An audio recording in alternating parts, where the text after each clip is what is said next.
He pointed across the arena with a silver trophy still in his hand and called out a man he could not name. "The foreigner," he said, "in the black jacket, at the judges' table.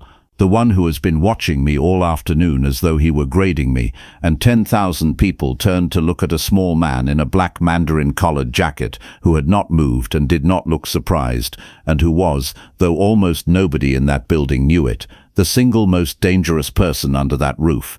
It was a martial arts exhibition in Japan in the early 1970s, held in one of those great domed arenas built for the combat sports the country took seriously. 10,000 people in the tiered seats, banners the height of a house hanging from the upper deck, brushed with the characters of the tournament. Photographers packed 3 deep along the edge of the floor with their cameras raised.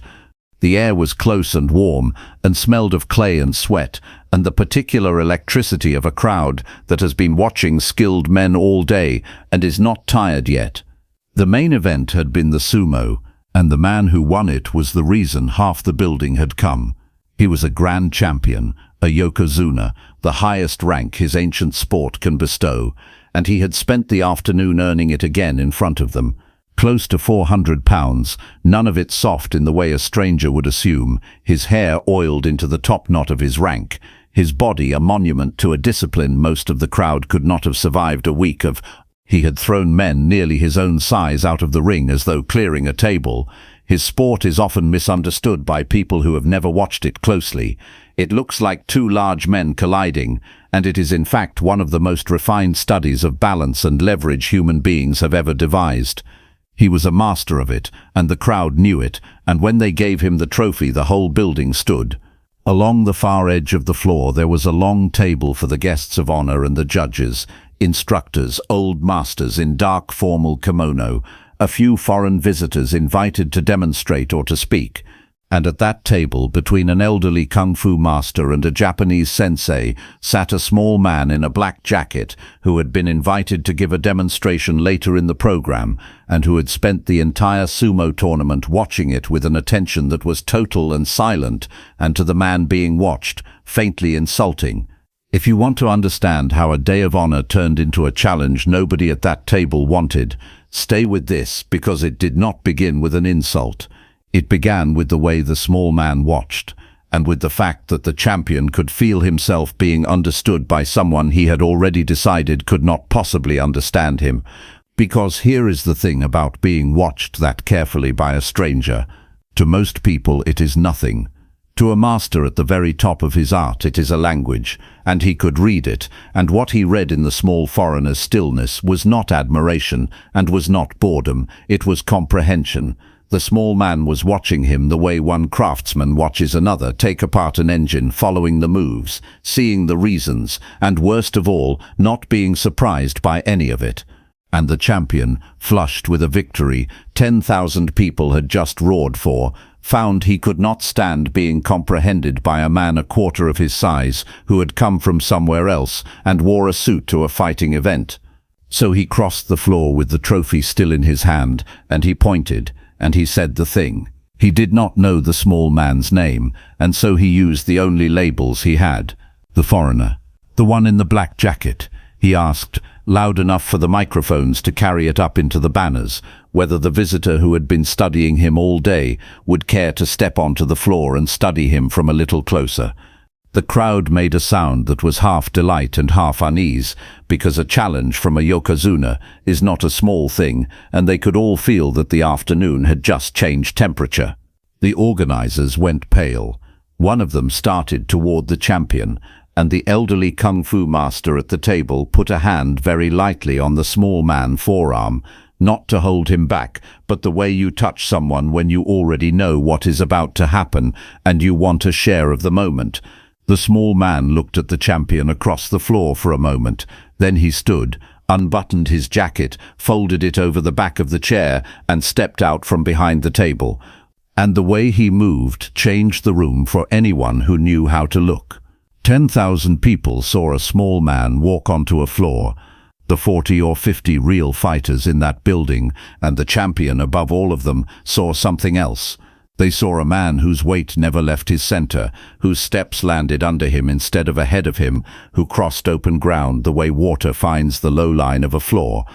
The champion had spent his life learning to read where a man's balance lived, because taking it is the whole of his art. And he looked at the way the small man walked toward him and felt for the first time that day a flicker of something that was not certainty. They faced each other near the center of the floor. The difference between them was almost comical. The crowd actually laughed, a nervous release, the small man's head reaching somewhere around the champion's chest.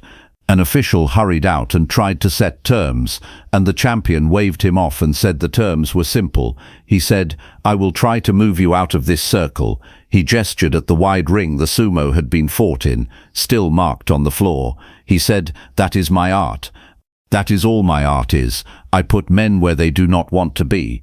If the foreigner can keep from being moved, then he will have earned the way he was watching me." The small man inclined his head and said the only thing he said before it began. He said, "Your art is beautiful. I have been enjoying it all day." And the champion heard the sincerity in it and hated it a little, because it was not what a man says when he is afraid. Here is the part worth staying for, because what happened when the champion came forward was the opposite of everything 10,000 people were braced to see. The champion did what had won him everything. He drove forward off the line with a speed that men his size are not supposed to have, 400 pounds moving like a door coming off its hinges, both hands coming up to find the small man's shoulders and chest, and simply run him backward out of the ring, the way he had run everyone else out of it all day. It is nearly unstoppable. It had never been stopped. The whole science of it is that once that much mass is moving forward with its base underneath it, there is nothing a smaller man can plant against it that it will not simply walk through. The small man did not plant anything against it. That was the entire secret, and it was over before most of the crowd understood a thing had happened. He did not meet the charge. He did not brace, did not push back, did not give the enormous forward force anything solid to work against, because he had spent all afternoon watching, and he understood the one truth the champion's whole art depended on and had made him blind to: a push only works if the thing you push resists. The small man turned, a quarter turn, his lead foot sliding offline at the last possible instant, and he laid one hand along the champion's driving arm, not gripping, not stopping, guiding, and he added very slightly to a direction the champion had already chosen. The champion's own force, meeting nothing where it expected a man, kept going. It had to go somewhere. It went past the small man and out, and for one astonishing instant, the greatest sumo champion of his generation was the one whose weight had traveled beyond his own base, out over the edge of his balance, into exactly the error he had spent 20 years teaching other men to make. His foot came down fast and wide to save himself, and he saved himself. He was far too good to fall. But he saved himself a full stride past where the small man had been standing, near the very edge of his own circle, having been moved by a man who had never pushed him. The small man was already still again, standing quietly where the turn had left him, hands at his sides. He had not struck, he had not thrown, he had done nothing at all that 10,000 people could point to, and yet everyone in the first several rows, and every fighter in the building, and the champion most of all, understood precisely what had occurred. The man whose art was moving people out of a circle had nearly put himself out of his own, and the foreigner had done it to him with a turn of the hips and a hand laid on his arm like a suggestion. The arena did not erupt. That is the part the witnesses always insisted on. It went quiet. The strange, vast quiet of 10,000 people who had come to see strength and had been shown something they had no word for. And in that quiet the champion straightened up at the edge of his own ring and looked back across the clay at the small man who had not moved. And the champion began to laugh. Not bitterly. It rose up out of him like something breaking loose, and he stood there at the rim of his own circle and laughed. Because he was a master, and only a master could fully appreciate what had just been done to him, that his own perfect, unstoppable strength had been turned into the instrument of his own imbalance, gently by a man who bore him no ill will and had warned him with a compliment. He walked back to the center. He looked down at the small man, And through the interpreter he said loud enough for the table of old masters to hear, "You did not resist me." The small man said, "No, you are far too strong to resist. I only agreed with you a little more than you meant." The champion took that in. Then he did the thing that the 10,000 did not understand, and the old masters at the table understood completely. He stepped back, and he brought his enormous body down slowly, with the total control of a man who owns every ounce of himself, into the deep formal bow that his sport reserves for a teacher. He held it. 10,000 people watched the grand champion of the oldest combat art in the country bow to a small foreigner in a white shirt, and some instinct told them it was one of the most important things they would ever see, even though they could not have explained why. The small man returned it, exactly as deep, without a flicker of triumph, one craftsman to another. Later, when the arena had emptied and the photographers had gone, the two of them spoke for a long time through an interpreter, sitting on folding chairs at the edge of the floor while the crew broke down the banners. The champion asked how it was done. The small man told him it was not a trick and could not be stolen in an afternoon, that it was the same thing the champion already knew. Balance, the center, the moment a man's weight commits, only turned inside out. He said the champion had spent his life learning to take a man's balance by force. He had only learned to borrow it by agreement. They were, he said, the same knowledge approached from opposite sides, and the champion had earned his the harder way.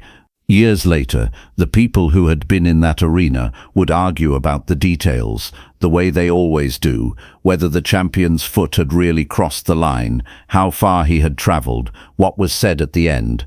But they agreed on the shape of it, and the shape was this. The strongest man in the country pointed across a floor at a foreigner whose name he did not know and challenged him to keep from being moved. And the small man walked out and let himself be understood and never pushed back once, and the champion moved himself and then bowed because he was great enough to know exactly what he had been shown.